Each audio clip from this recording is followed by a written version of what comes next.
is so great to see you. I just have to tell you, I found the most amazing product. It's called Rain. It's seed nutrition. And did you know that seeds have 20 to 30x the power of fruits and vegetables, the potency? One little packet of Rain like this gives you 8 to 10 servings of greens. I had so much inflammation, so much pain, so much brain fog, and more. And I started on this and I got energy, my body quit hurting, and my brain is working again. Wow. And what's even better is that now I'm making money doing it, and you can too. You can live your dream just like me. So, how did that feel? That is what's called push energy. We usually associate it with used car salesmen and those lovely telemarketers that call us right at dinner time. And some MLM folks, like me when I started with Rain. I admit it. You see, I was taught or I learned to push hard as a woman in the Silicon Valley, especially since I was usually the only woman in the room for most of my career. I had to push to be heard. But before that, I was in sales for about the first decade of my life and career, selling big, badass iron. And there, the push was expected. Everybody did it. The companies all did it. The competitors all did it. So to win, I got really good at it. So good at it that when I started consulting, one of my colleagues told me lovingly, but when I walked into a room, it felt like a tidal wave and people took a step back, which, by the way, at that point in time, I was proud of it. Live and learn, right? So anyway, here I am, and Randy calls me about Rain, and I come on board, and being the eager beaver that I am, I sent out over 300 invites and got next to nowhere. And then Randy said to me, I think maybe you're pushing versus pulling energy. Right between the eyes. I mean, I know about push and pull. I teach it to my mind mastery clients. I've taught it to sales and marketing teams as well as executive teams for decades now. I went back to the habit I had learned for 30 years, to what I thought was sales, and away I went. So let's talk a little bit about why our minds don't respond well to push, okay? Because I learned that the hard way. Pushing activates our mind's defense systems, and that puts you into a threat mode, or what we've all learned is fight, flight, or freeze, right? It doesn't matter if it's a physical push or an energetic push. We sense it because it's unconscious. So yes, it's the same mechanism that makes you want to run if you see three big guys running down the dark alley at you. When someone pushes something at you, you retreat. Now, here's something I just learned that I thought was really interesting. I found some research that shows that our minds respond more negatively to push when it's about what we should think versus what we should do. So ponder that for a minute, because what that means is when you're talking with people about Rain and sharing with them, offering them to have a chance for their own epiphany, which we're going to get into, you need to be pulling, not pushing, because if you push, they're more likely to shut down. Okay, so that means it's time to talk about pull.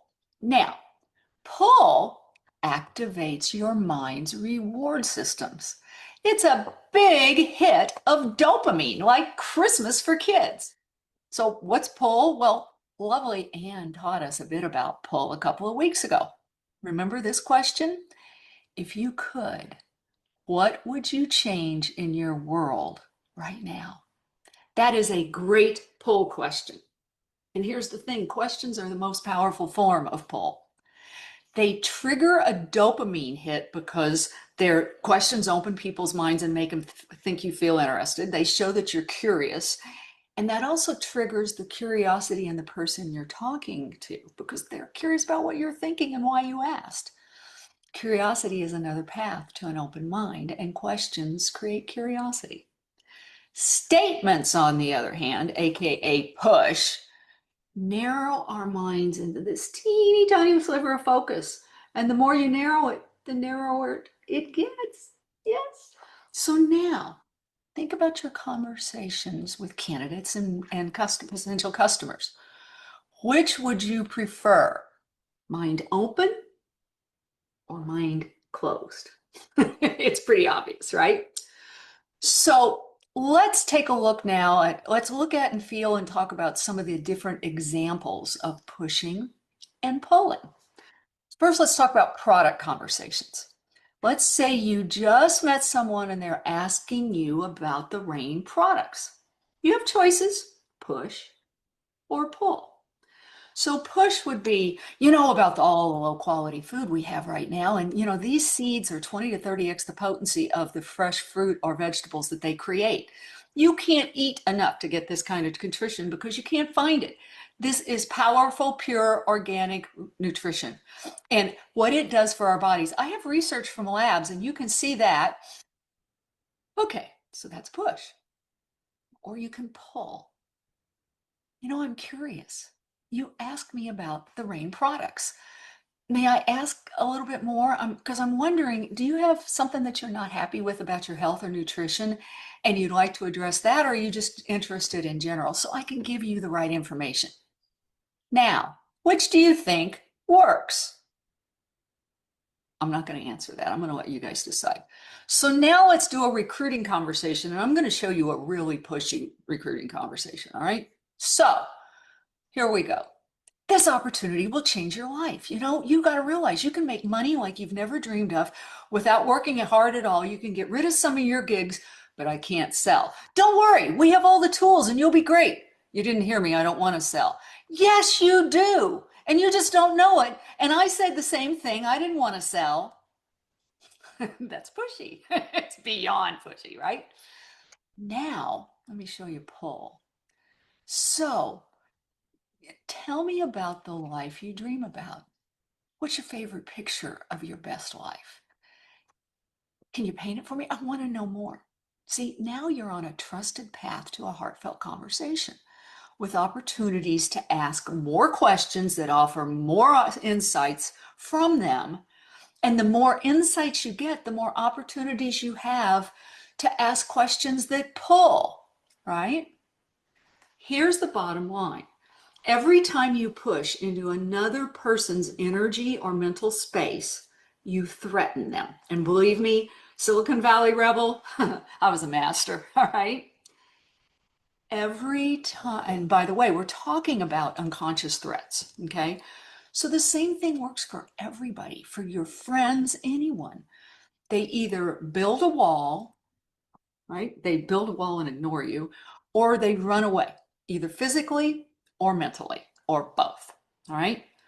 Now, every time you ask a question, show you care about them, you open their mind. Their mind starts to connect with you energetically, and you gain trust. Trust is one of the biggest superpowers you can have when transforming prospects into customers and candidates into associates. So, to bring it full circle, for someone to trust you, they have to have an open mind about you. They have to feel safe with you, which means you use pull energy, not push. So, now let's talk about a few simple things you can do that shifts and opens minds and begins to build trust, okay? So first, vulnerability. Vulnerability before guidance or any sort of statements. All these facts and figures and statements and research and all this crap that people all put out there, most people don't want it. They want your stories. They want your vulnerability because vulnerability opens others' minds to you. When you share a story of your own pain, your failure, the time you were lost, the stupid shit you do, other people's minds reach out and connect in a form of trust. It starts to build trust and connection. Once you have that trust, any guidance you give them beyond that, well, you might want to try core because, you say your gut isn't great. I don't want to push you. Any guidance you offer is received and heard. When you push, it's not heard, they shut down. So from that position, you can then offer caring guidance, right? You get yourself in a position of trust by opening the kimono, so to speak, showing your vulnerability and telling your stories and just being a human being like you're talking to your best friend. And from that, you can offer caring guidance. Notice I said caring guidance. You don't then run in and push facts on them and start buying suggestions, right? So that's one. Vulnerability first, tell stories. Second is questions create connections. And I know I've told you this again and again, but so many of us have been taught to make statements in conversations. Are you kidding? That's all I was ever told. As a woman, you don't ask a question because it shows that you're stupid or you don't know the answer. That's so wrong. Opens the mind, makes the mind want to learn, lean in to listen and participate with you. When you ask questions that show you care about them, they begin to trust you. It also suggests to their mind that you are safe. Now, that is a double step up from threat mode because there's fight, flight, or flight, flee, fight, or fight, right? There's neutral, and then there's trust. So guess what?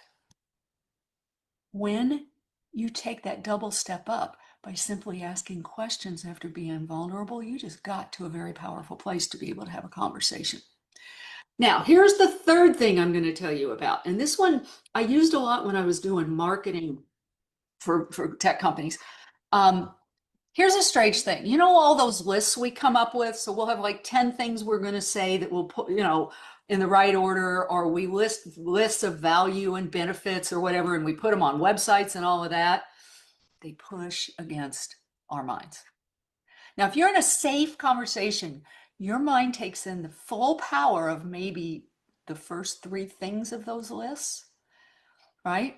After that, after 3, your mind begins to average the value of that list you're rattling off.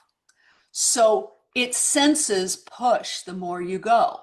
So if you start rattling off a list of reasons to reign, your listener, 1, averages that value and feels pushed after a max of 3 statements. And if you're building websites, don't list 20 things, list 3. Break it up into different sections, but list 3. Anything over 3, and you dilute your value. And if you're doing it in a conversation, you create a threat and you shut them down. All right, it is a form of push. Okay, so instead, here's the trick. As you are asking your questions and learning more about them, kind of run through your mind about that list and pick the top 3 things that you want to share that are relevant to them and their story, and then use a fact with a question to paint their way to their epiphany. Now, let me show you what that means. How do you do that? Well, you follow a fact with a question, but here's some examples. Let's talk about a product fact. So, seeds have 20 to 30x the potency of fruits and veggies. And just one pack of a couple of different our products will give your kids everything they need for the day, nutrition-wise, from fruits and vegetables.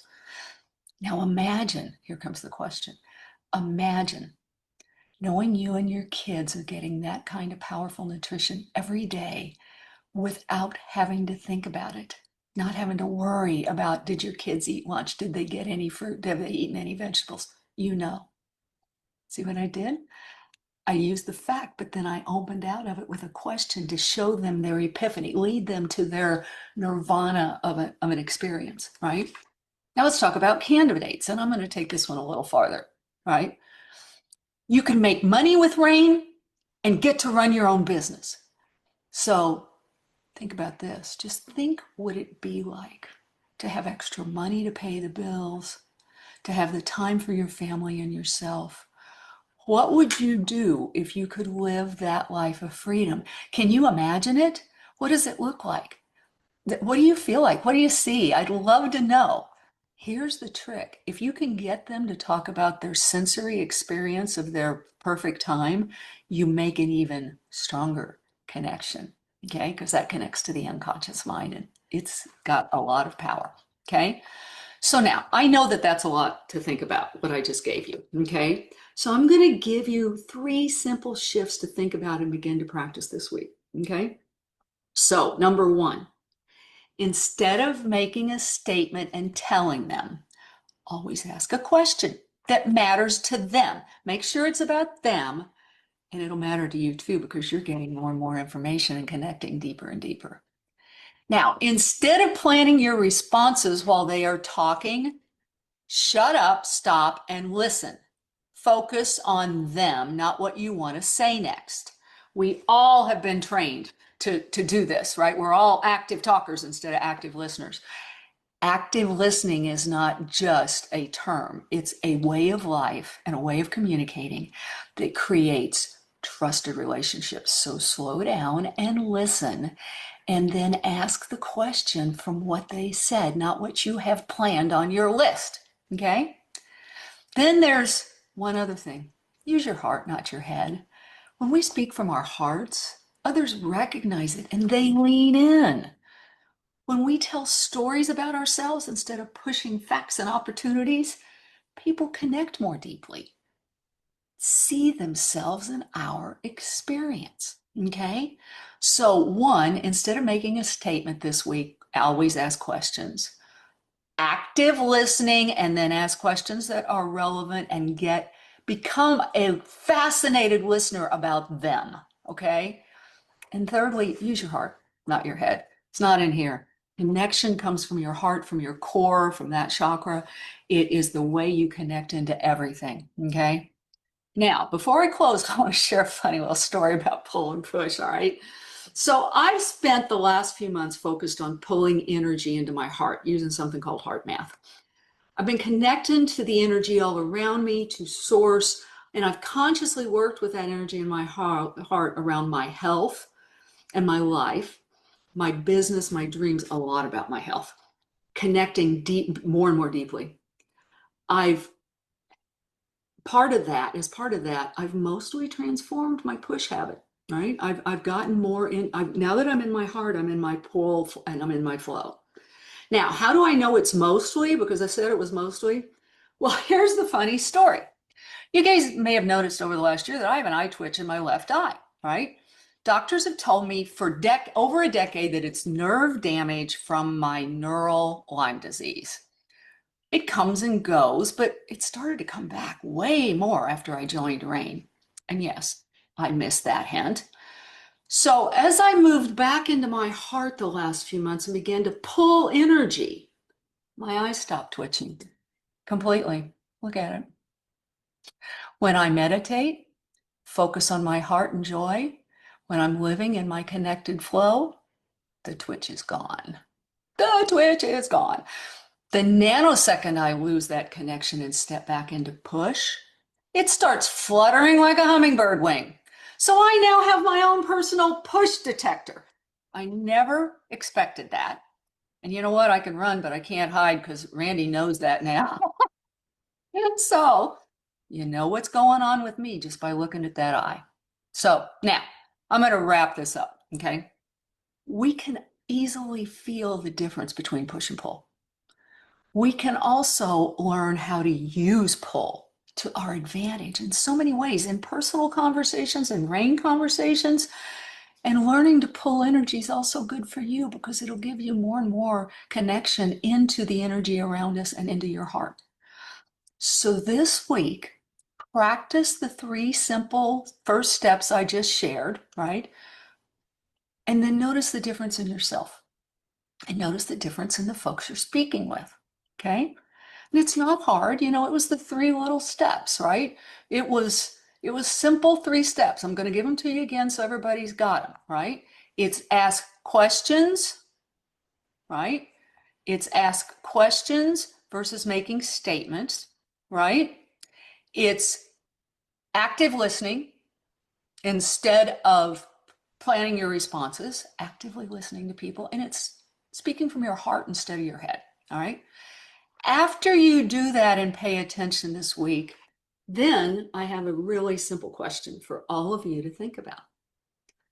What if in a world filled with push, push, push, Pull is your secret weapon. Be unstoppable out there. Hi, it's Rebel again, and I'm here to give you a little extra added info. You see, one of the beauties of rain is that you never have to push. Why? Well, most people push when they get to talking about something that they're not as comfortable with or not as confident about, or when they're rattling an awful lot of information that they've learned or whatever. With rain, you don't have to do that. We have the tools that do all the work for you. You simply focus on reaching out to great people you'd love to work with, and you share the info about rain. Our tools do the rest. Our tools cover everything from training you with our new associate orientation on how to get started, to our Rainmaker University that is ongoing monthly training from Randy Gage and Ann Feinstein, who are two of the renowned leaders in the multi-level marketing world. They get you going so you understand what to do. Then there are tools that help you to explain it to others. Everything from our Vitality magazine, which is all about seed source nutrition and our products, to our series of How to Make It Rain that explains the business aspect and how to grow a business and what the business is and how you can make money, to our ongoing leadership training, to like this week, to our breakthrough sessions on Saturday. We do everything we can to train you and give you the tools so that all you do is focus on creating trusted relationships with people that you want involved, whether as customers or associates. So now I want to thank everyone that came tonight. We are family and we love our trainings. For our visitors, if you have questions, or more likely if you're ready to join us, please reach out to the person who invited you and ask them your questions and get more information about how to get started and learn about your future with rain. Happy rainmaking to all of our family.